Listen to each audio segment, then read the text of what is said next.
En los miembros y en el pastor también.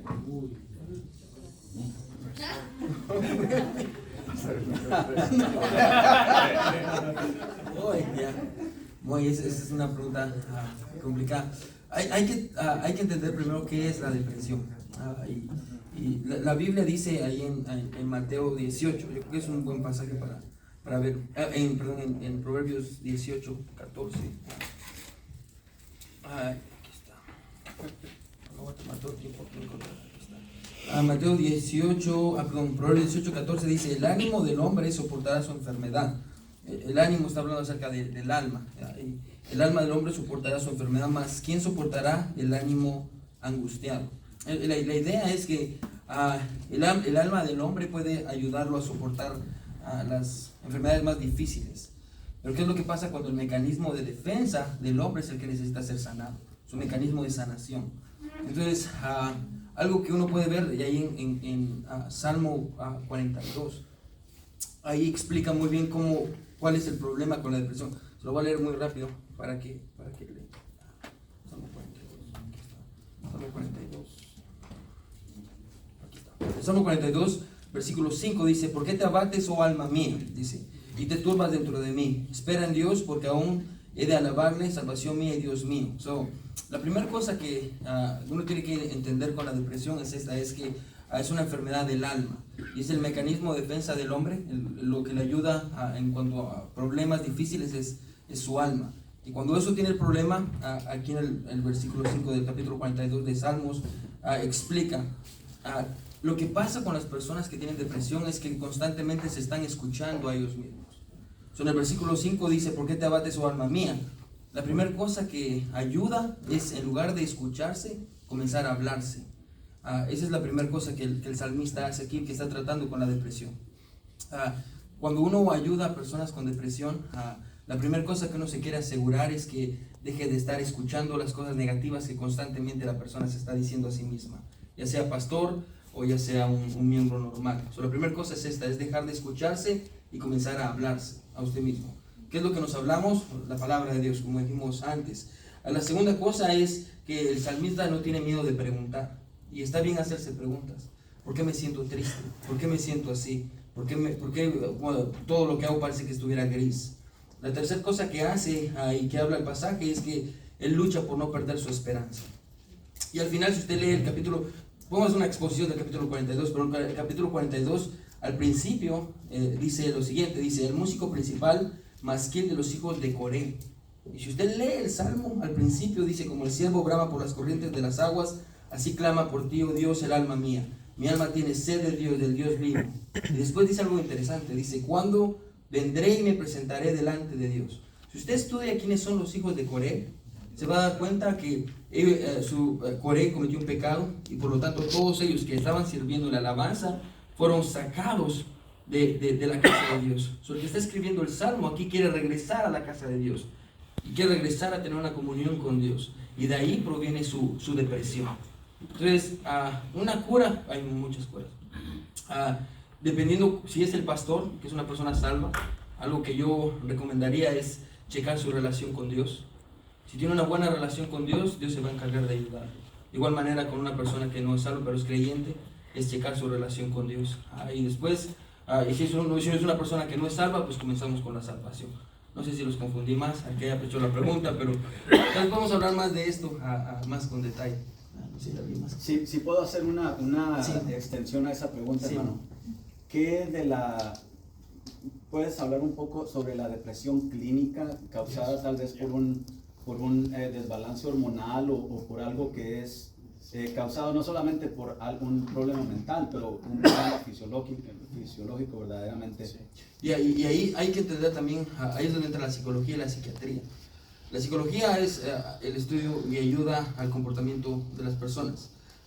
La psiquiatría es la parte de la medicina, porque la psiquiatría tiene que ver con medicina. Ellos son los que se encargan de ponerle como los labels, de nombrar las enfermedades mentales. Y los psiquiatras son los que se encargan de dar medicinas y medicamentos. Hay muchos psiquiatras que son cristianos. En este caso, cuando es un pastor que está luchando con algo mental que va más allá, hay muchas evidencias de una persona que lucha con depresión. Y es una persona que quiere pasar mucho tiempo durmiendo. Como hablamos antes, es una persona que no le encuentra sabor a la vida. Es una persona que todo lo que hace no le encuentra propósito a la vida. Entonces, como usted dice, hay de dos.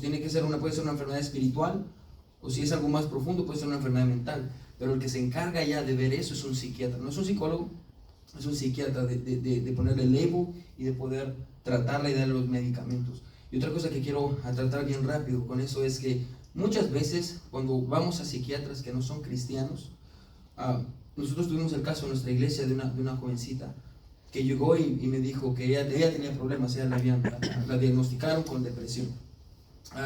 Y ella vino y me dijo, pastor, me están dando medicamentos. Y desde que me tomo el medicamento, pastor, ya no siento nada.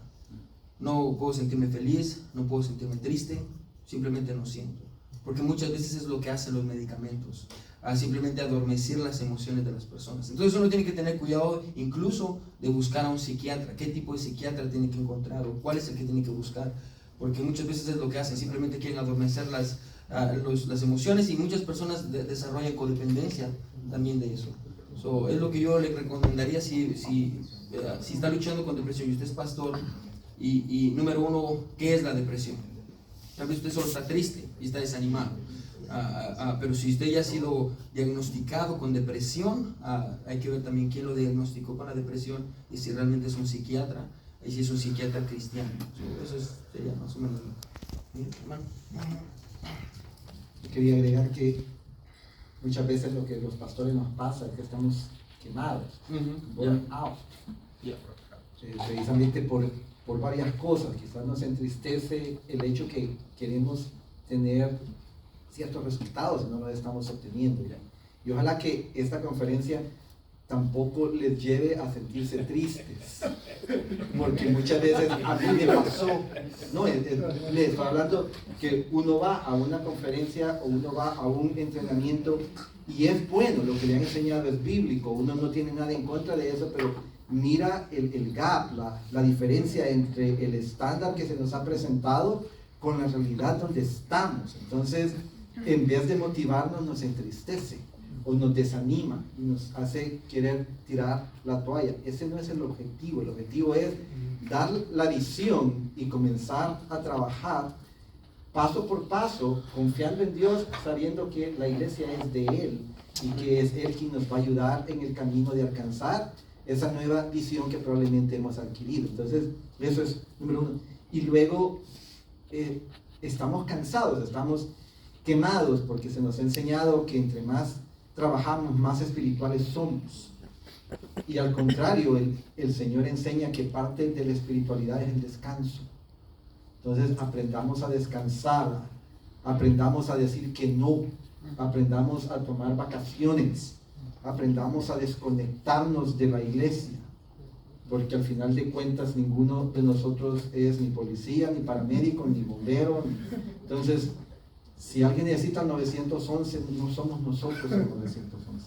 Eso sería nada más que yo quisiera agregar. El experto es él, pero desde mi experiencia, eso me ha ayudado muchísimo, porque como plantador y como pastor, pasé por todas esas etapas. Y me ayudó muchísimo la primera vez que me pude ir de vacaciones por 2 semanas, desconectado de la iglesia, dejando gente allá y simplemente disfrutar de mi esposa, de la familia, de mis hijas, de la playa y de la arena. Todo eso es importante. Yo puedo agregar una cosita más, es que pastor y también la esposa del pastor no tengan miedo de ir a un médico y hacerse una evaluación médica completa, porque, bueno, hablo de mi caso, yo caí en una depresión y no sabía por qué, porque todo iba bien, pero algo me pasa, y caí, ya yo tenía post-traumatic stress por la guerra, pero yo pensé, bueno, quizás esto es algo, y no sabía, pero fui a un médico, un pastor me dijo, ve a un médico, y cuando fui, hicieron muchos análisis, encontraron que mi tiroides estaba muy bajo. Entonces cuando empezaron a dar los medicamentos, la depresión empezó a irse. Así que puede ser algo físico también, que no se cause depresión. todos los otros lados, entonces pasando el micrófono, entonces necesito algo. Peer pressure. Peer pressure, dice, yeah. Algunas ideas. Número uno, todos los pastores necesitan un pastor. Necesitamos pastores en nuestras vidas también. Tengo 3 pastores en mi vida, yo llamo a ellos cada mes, visitan a ellos por Navidad y todo eso. Ellos hablan en mi vida. Hey, necesitas saber esto, mira esto, cuidado de esto. Según los counselors need counselors. Counselor en Spanish. Consejero es palabras. Sí, los consejeros necesitan consejero.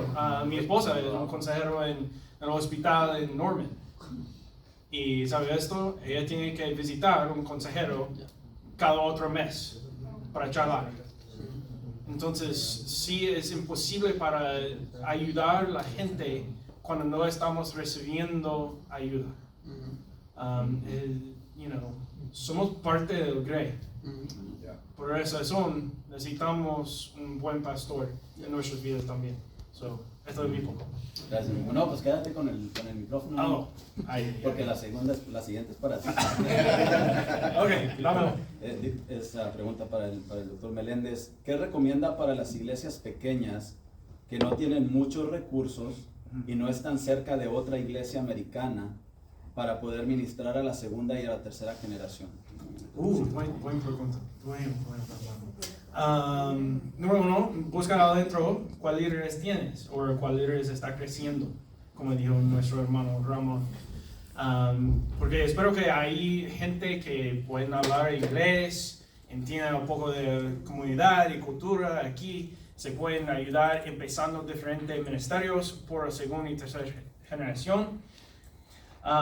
Si no tienes una iglesia inglés cerca, tienes que trabajar solo. Esto es la verdad, right? No tienen otra idea. Así es.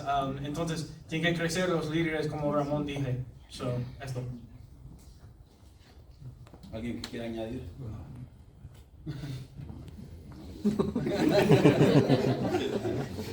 Gracias.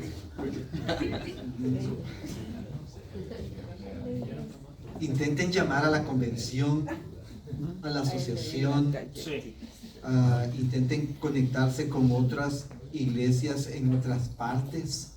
Vivimos en un mundo de networks, de redes de comunicación y se sorprenderán de cuántas cosas pueden encontrar en ese sentido. Lifeway tiene buenos recursos, pero yo creo que la convención, la asociación de iglesias en otros lados, incluso en NAM, manden un correo a help@nam.net y les podemos conectar con otros pastores que aunque estén en otros lados, les pueden ayudar por medio de Zoom, por medio de otras cosas, a desarrollar los líderes que tienen ahí adentro, o incluso, quién sabe, si ellos mismos quisieran hacer un viaje misionero inclusivo con sus jóvenes y venirles a motivar 2 veces al año, por ejemplo. Entonces hay opciones que el problema es cuando solo vemos aquí, pero piensen que ustedes son parte de una familia según quien cuenta, nosotros pensamos en NAM que somos unas 48,000 iglesias a nivel nacional, cuando somos una familia de casi 16 millones de personas. Estoy seguro que hay maneras de ayudarnos los humanos. Y si esta iglesia está cerca para nosotros aquí, tenemos tantos estudiantes que pueden ir o manejar a su iglesia para ayudar. Tengo más o menos 30 estudiantes ahora trabajando en iglesias en Oklahoma, pero viven aquí en nuestra universidad, pero manejan 4 horas, 3 horas para ayudar a iglesias. Entonces, si no estás cercado de iglesias inglés, aquí tenemos estudiantes trabajando conmigo, estudiando conmigo, que pueden ayudarte. Si puedo dar una amonestación en amor a los pastores, aprendan inglés. Tú no eres el pastor solo de los hispanos. Sí. Tú eres el pastor de la iglesia, y eso incluye a los jóvenes y los niños. Sí. Tú quieres ver a tus jóvenes y los niños emocionarse en la iglesia, esté allí con ellos. Ya. Pasa tiempo con ellos. Ujú. Háblale, aunque sea un inglés matado, como decimos en inglés, pero lo van a respetar porque, mira, el pastor está conmigo, me está enseñando, está ahí con nosotros. Parece que el micrófono es el que dicta las preguntas. Esta pregunta dice, todos los que salen a plantar iglesias de la Iglesia Bautista Central, ¿son de allí o vienen de otros lugares? Una mezcla de los dos. Algunos salen de allí, en este semestre, este año. Tenemos uno, Guillermo, que está con nosotros aquí. Él fue miembro ya, ¿cuántos años? Ya van 7, 8 años. Y ahora es que ya ve el tiempo para ir a plantar. El año pasado había uno también que fue al norte de África también. Así que es una mezcla de los dos. Puede ser algunos de la misma iglesia o algunos que he conseguido en otras conferencias o reclutando en el estado o afuera del estado. Yo quiero motivar a los pastores. Aquí en Oklahoma ustedes tienen la bendición de tener esta residencia. Tenemos residencias en todo el país, pero no todas las iglesias tienen la habilidad o la oportunidad por diferentes circunstancias de ser una residencia al nivel que la iglesia central es.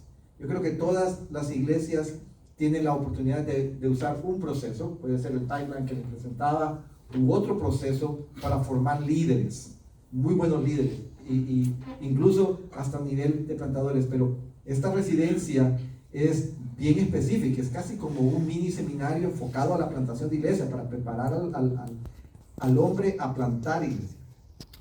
Entonces, si tienen esa bendición, úsenlo, conéctense con el hermano Julio. Si tienen un candidato, mándenselo, porque al final de cuentas todos somos del mismo reino, somos hasta de la misma denominación.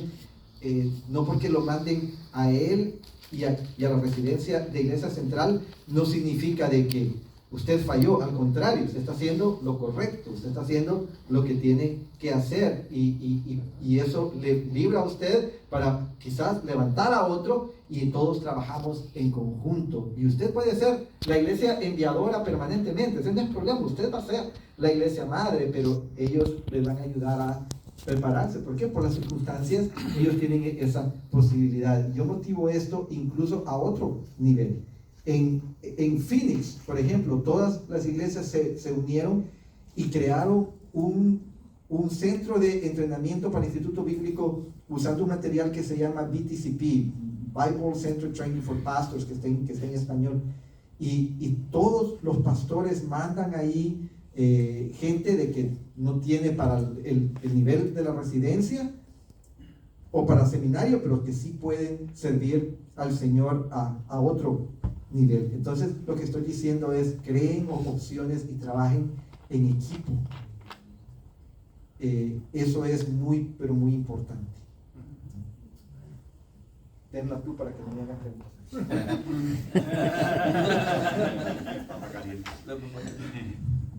La siguiente pregunta dice, ¿cómo ayudar o convencer a miembros de la iglesia que dicen, esto es lo que dicen, si es una iglesia hispana, ¿por qué se tiene que enseñar o hablar en inglés? ¿Cómo ayudar o convencer a miembros de la iglesia que dicen, si es una iglesia hispana, ¿por qué se tiene que enseñar o hablar en inglés? Porque hay miembros que hablan inglés. Amen.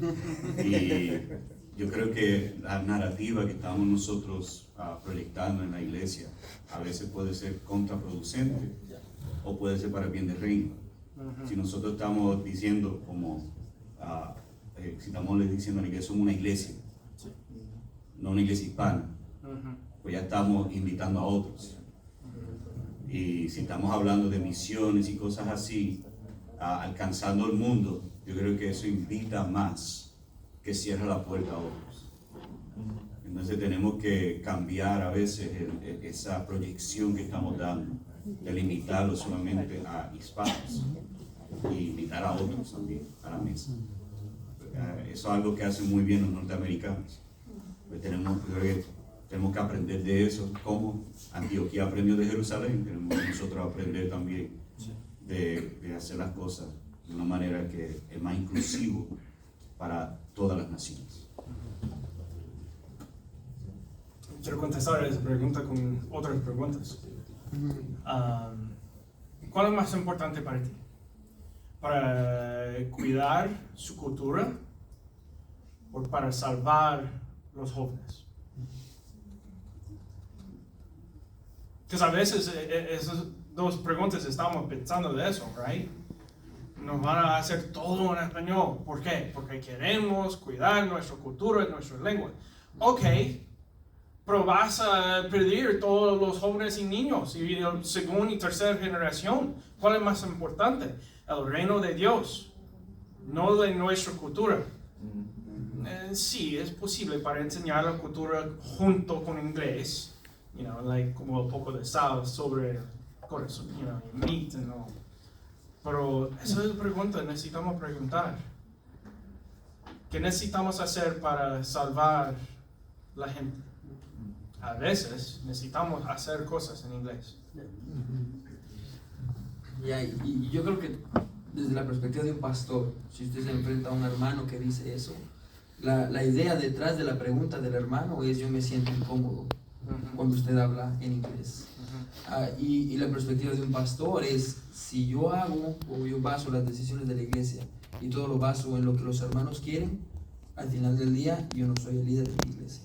Entonces yo siento que tiene mucho que ver con el liderazgo y la visión que usted como pastor tiene. Y es la visión de: voy a alcanzar a todos, porque como dijo mi hermano, somos una iglesia.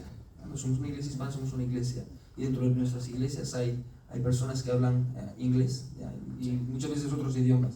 Entonces yo creo que eso sería una buena idea, seguir con la visión que Dios le dio a usted como pastor, que es una visión bíblica, alcanzar a sus perdidos. Y ellos no tienen denominación o lenguaje.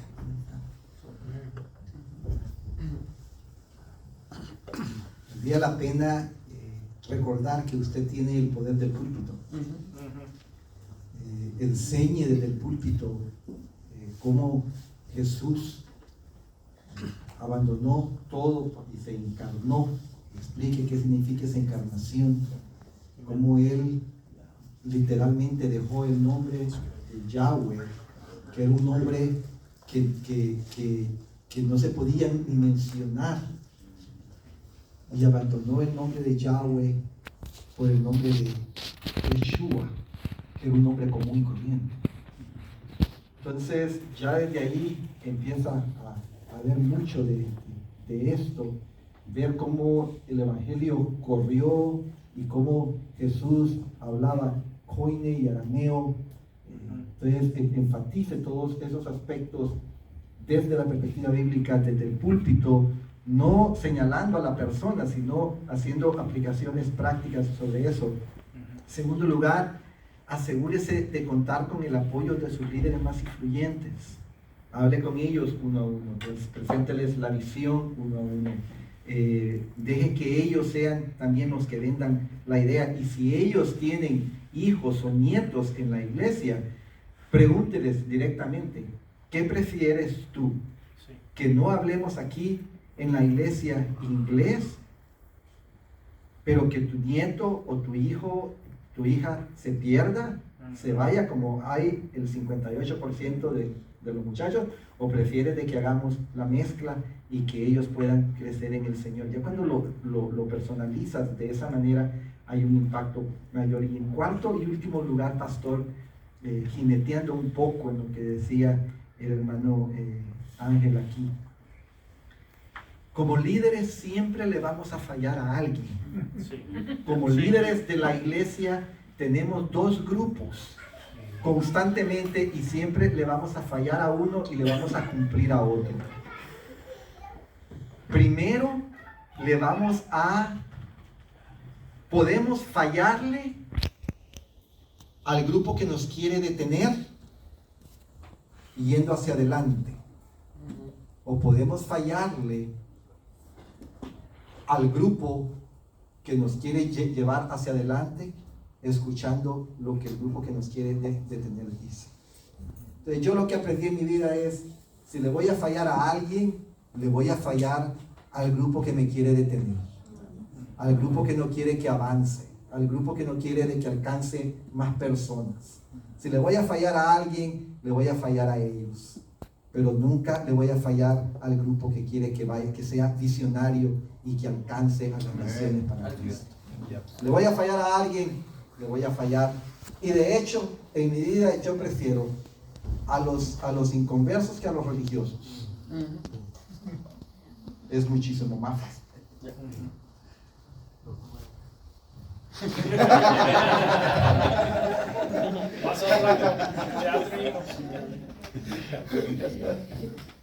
Dice la siguiente pregunta. ¿Por qué por más que enseño y enseño, las personas en nuestra iglesia no crecen?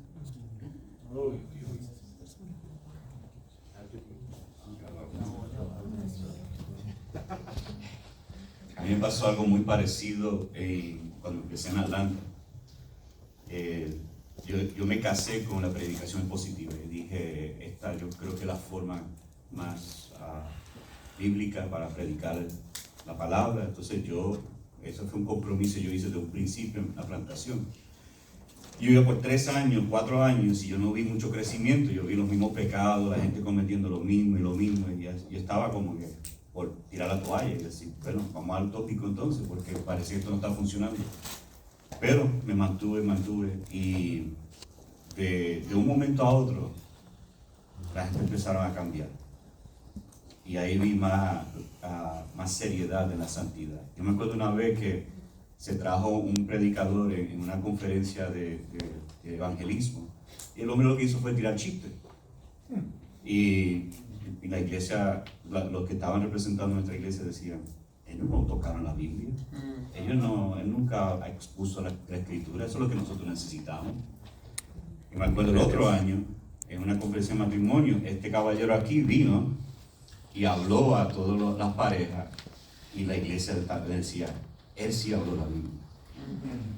Y ahí yo vi que sí, a la inversión de tiempo empezó a dar fruto.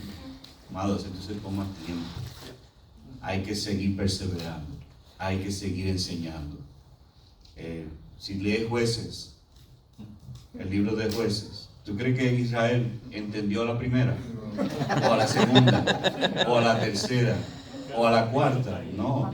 Dios los siguió rescatando, fue paciente con ellos, le mostró amor, le envió un libertador y el proceso siguió continuo. Así que esto hay que perseverar y continuar y enseñar y descansar que Dios los va a llevar a santidad. Quiero invitarles a que evalúen cuántos de sus miembros son cristianos. Porque muchas veces asumimos que porque vienen a la iglesia fielmente, conocen a Cristo. Entonces, nuestro primer paso es asegurarnos que realmente son salvos, que han entendido el Evangelio y que están siguiendo a Jesús, porque mientras eso no ocurre, va a ser como decía el hermano anoche, como hablarle a una pared, o sea, no hay forma de que haya un cambio. Lo segundo es que la educación de adultos es bien diferente a la educación de cualquier otra edad. En educación de adultos, el simplemente dar la predicación no es suficiente. Un diálogo va a ayudar muchísimo más. Entonces, es mejor enseñar menos contenido y profundizar más, porque también ese es un error que a veces cometemos en nuestra predicación. Nuestro tiempo de aplicación es muy poco. O le decimos a la congregación y que el Señor les ayude a aplicar esta palabra a sus vidas, y así terminamos el sermón. Pero en realidad la aplicación debe de ser una parte integral del sermón.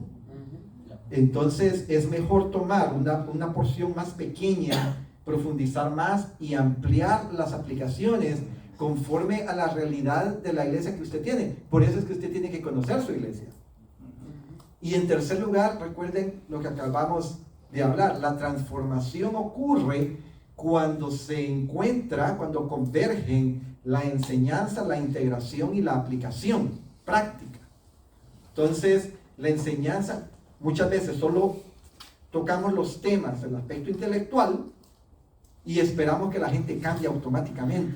Y eso no va a ocurrir jamás, no importa qué tanto enseñemos. Tiene de que haber esa enseñanza, llevarlos a ver de qué manera se integra en su convicción, en su forma de pensar, en la cosmovisión que tienen, desenseñarles la cosmovisión que tienen, porque muchas veces lo que pasa es que ellos están evaluando su enseñanza por medio de los lentes de la cosmovisión, la forma de comprender que ellos tienen el mundo, y entonces esa es más fuerte. Y luego buscarles formas en que pueden ponerlo en práctica y trabajar con ellos, no directamente necesariamente, pero tener gente que trabaje con ellos. Por eso una de las mejores cosas de que yo he visto es cuando se hace el culto del domingo y luego hay grupos de estudio durante la semana basados en el sermón del domingo. Y ahí es donde se discute mucho sobre qué implica esto para tu vida, y las preguntas, ¿cómo vas a poner esto en práctica? Y luego la accountability, o el dar cuentas, el rendir cuentas la siguiente semana, ¿qué hiciste con lo que dijiste el miércoles pasado o el domingo pasado? Entonces, son diferentes medios, pero si usted está dependiendo únicamente del púlpito para que la gente cambie, alguna gente va a cambiar, pero no toda. Y luego estoy de acuerdo con mi hermano Julio, tiene de que haber exposición de la palabra permanentemente. Yo quería decir algo que yo estoy completamente de acuerdo con mi hermano Julio. En nuestra iglesia lo hemos visto igual. La predicación expositiva es una gran bendición porque la iglesia crece, pero a veces no en el tiempo que nosotros queremos que la gente crezca. Y esa es la obra de Dios en el corazón de cada gente, y cada persona es diferente. Pero otra cosa que también, al menos en nuestra iglesia, ha funcionado, yo he visto con ciertos hermanos. Un maestro una vez me dijo, en la consejería, ¿cuándo es que sucede el cambio? No es cuando la persona está sentada enfrente del consejero, sino cuando la persona sale del edificio y va caminando hacia su carro. Ahí empieza a suceder la transformación, cuando la persona está en su casa y cuando se discute en la mesa. Entonces ahí entra mucho el discipulado también. Yo me he dado cuenta, al menos en nuestra iglesia, que las personas más fieles son aquellas a las cuales yo me he tomado el tiempo de ir a sus casas, a discipularlos personalmente y estar con ellos y darles esa contabilidad, como decía a mi hermano, y estar con ellos constantemente. Me encantó lo que dijo el hermano a mi primo ayer sobre no fue hoy, sobre la teología de la mesa. Eso está muy muy muy bueno. Pero yo creo que es esa mezcla del pastor siendo fiel, predicando la palabra de Dios por alguna manera expositiva, si es posible, y encima de eso el discipulado, el darle esa contabilidad a las personas y dejar que el Señor haga la obra en el corazón de la gente. Una idea de Dr. Olfer, que escribe el libro de Predicando, que estaba allá. Recuerda esto: nuestro trabajo es para predicar y para ministrar. Es el trabajo del Espíritu Santo para cambiar. A veces no nos van a ver gran convertismos o diferencias en la vida. Esta no es mi preocupación. Yo necesito predicar, enseñar y ministrar. 40 años trabajé a Hudson Taylor en China. Solamente una persona, en el fin, le creí en Jesús. 40 años. ¿Por qué lo hizo así cada año a año? Porque su trabajo es para predicar. Es el trabajo del Espíritu Santo para cambiar. Esto es nuestro trabajo.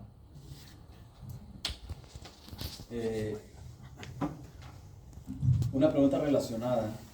Dice, ¿cómo puedo comenzar a predicar de una manera expositiva? Oh. Wow. Libro a libro. There you go. Versículo a versículo.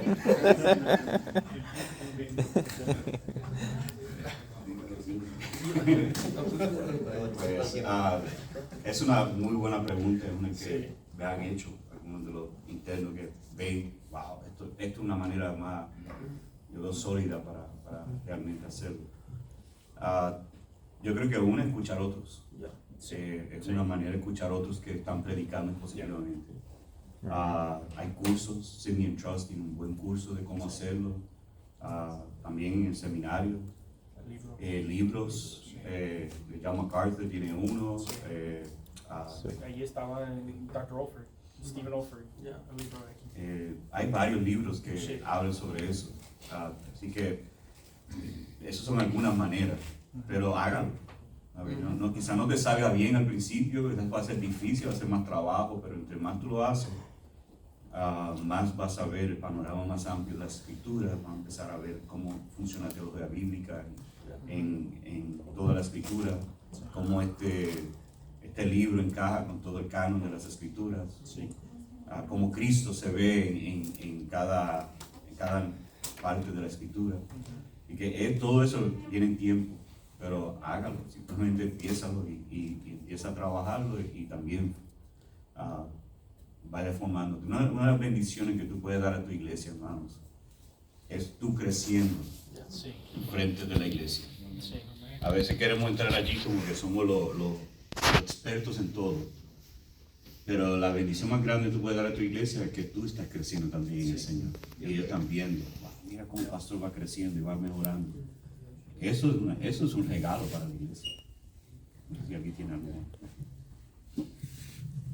No voy a hablar de qué es,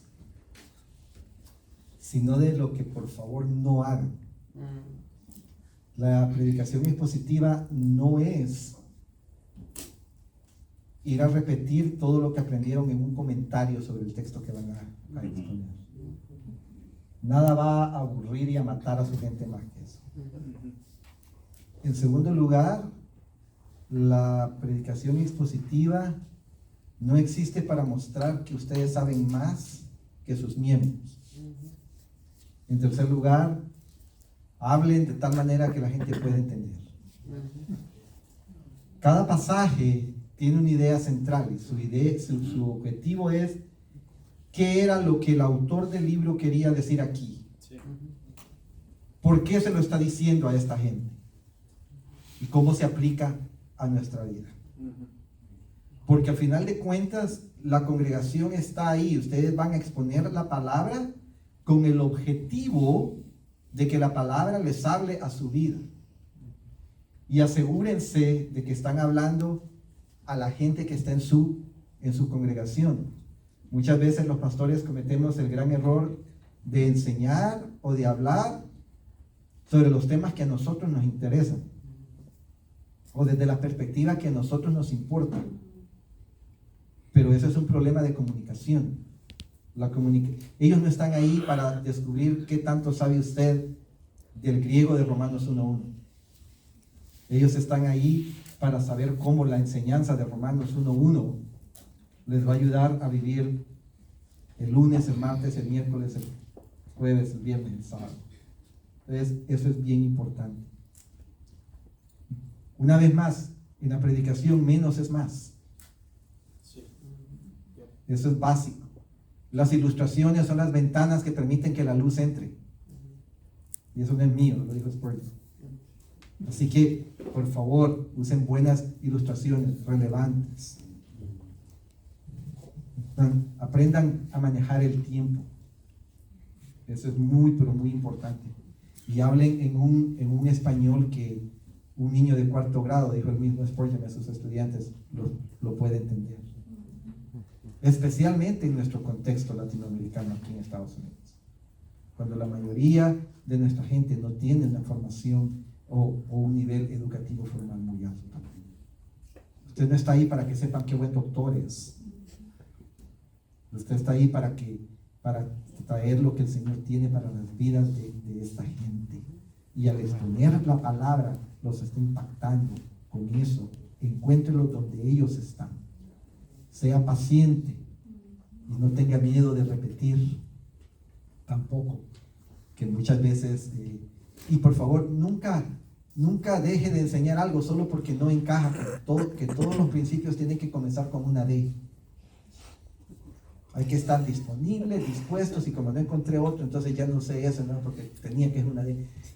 Esas aliteraciones pueden o no pueden ayudar. Y por último, mi libro favorito de predicación expositiva, o el que más me ha impactado, los he leído todos, me encanta el que estaba por acá, en realidad no todos, pero todos los que mencionaron los he leído, pero el que más me impactó es el de John Stott, Entre dos mundos, porque usted tiene que verse que usted es el puente entre el mundo de la Biblia y el mundo de sus oyentes?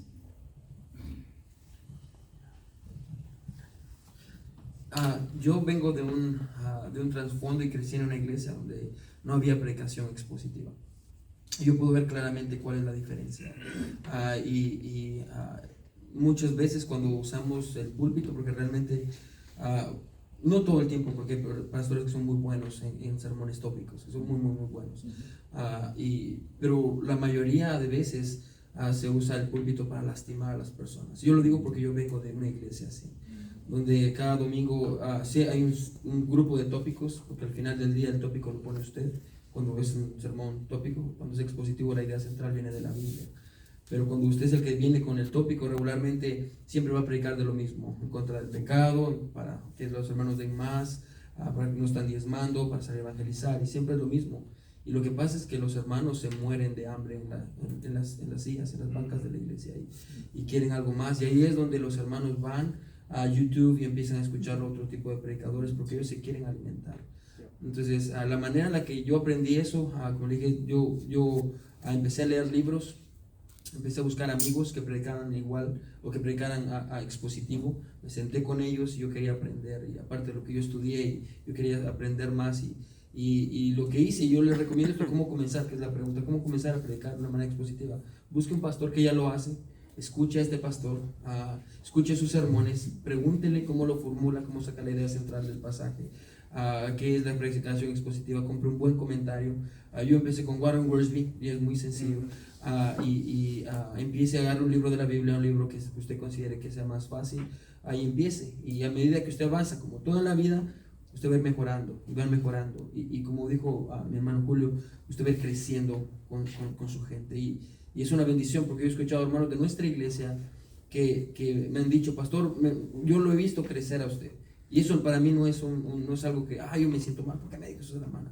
No, me siento animado porque ellos ven que yo también estoy creciendo, que todos estamos en la misma página. Entonces, ese es mi consejo. Hay un libro que a mí me gusta mucho, que yo recomiendo siempre a nuestra iglesia. Se llama Volvamos a la predicación bíblica, de Donald Solugian.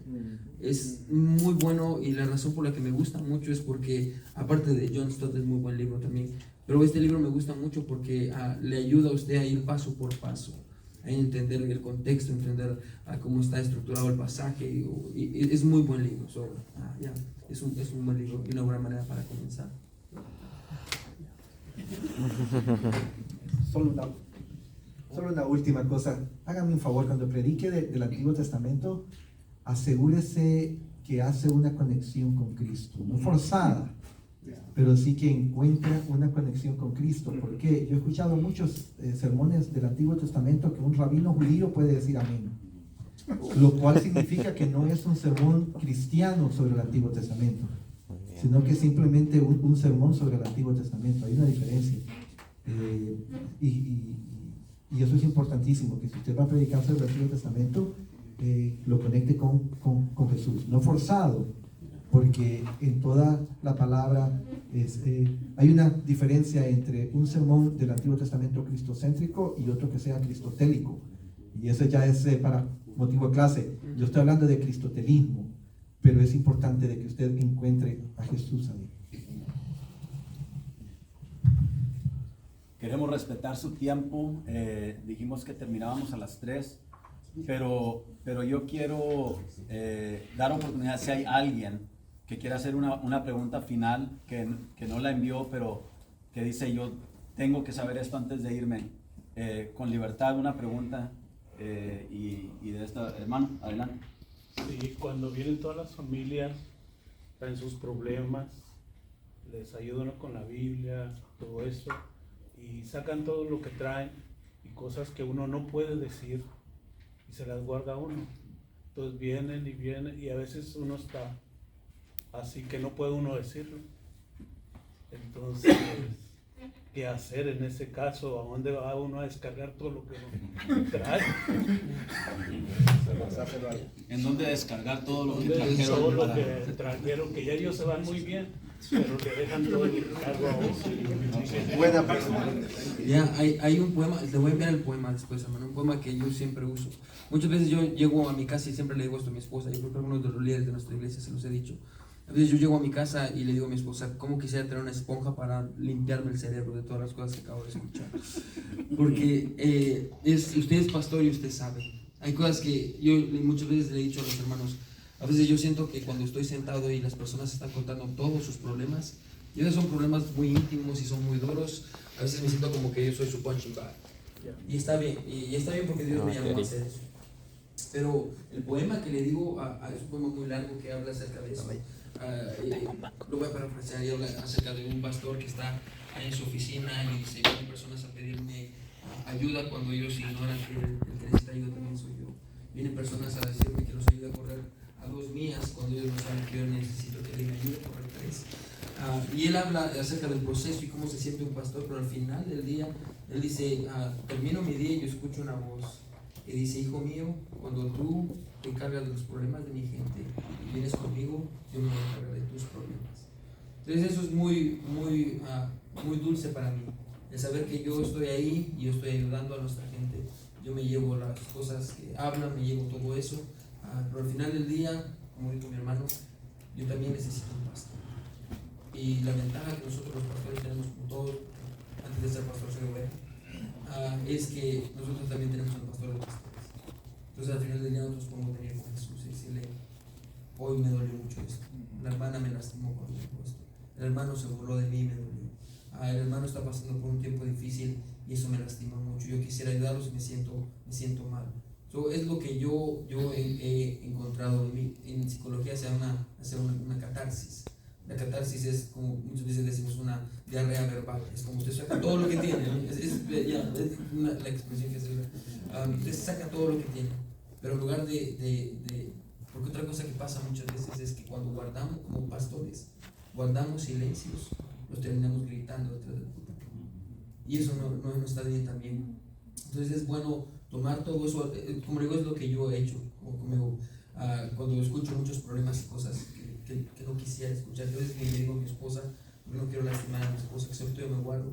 Yo puedo ir con Jesús al final del día y Él me conoce, yo me descargo con Él. Y si el 100% de las veces, ya sea que yo llore ahí cuando estoy solo en mi oficina, yo me descargo, y el 100% de las veces yo salgo de mi oficina con esa carga que ya no está en nosotros. Y como dijo Jesús, nosotros podemos echarle a Él las cargas y Él va a tener cuidado de nosotros. Esa es una. La segunda es, también me ha funcionado tener, como dijo el hermano, un pastor. Yo tengo mi pastor, tengo amigos a los cuales yo voy y yo descargo lo que está pasando conmigo. Y siempre es bueno tener amigos pastores, porque como ustedes saben, el oficio de un pastor es muy solitario, es muy solitario, pero no necesita ser solitario. A veces nosotros mismos lo hacemos solitario. Esto funciona para conectar con otros pastores y buscar el teléfono de alguno de estos hermanos, de algún pastor y decir, que yo no estoy solo en esto, estamos juntos y tenemos al mismo Dios y servimos al mismo Jesús y tenemos el mismo objetivo que es alcanzar a los perdidos y comenzar iglesias. Entonces, estas son las dos cosas, los dos recursos que yo he encontrado, es descargarme con Jesús, ir con Jesús y derramar mi corazón, encontrar un pastor para ir a... Otra cosa que hablaba también mi hermano es el self-care, el cuidado de uno mismo, el buscar algo que le guste a usted para poder hacer constantemente, que ayude que su mente se vaya del problema, que no sea algo pecaminoso. No sea algo pecaminoso.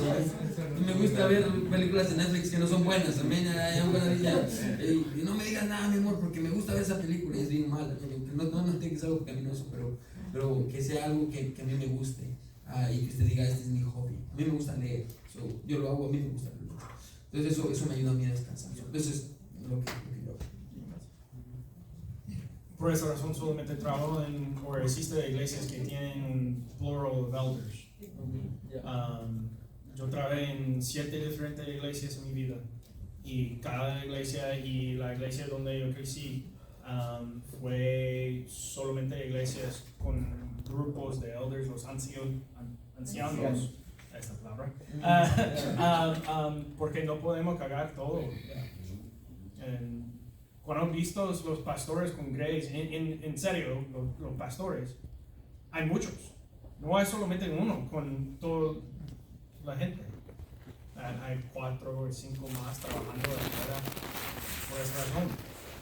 necesitamos tener más pastores trabajando junto con nosotros para cargar los burdens y el trabajo y bueno y el malo también. So, yeah, eso es mi idea.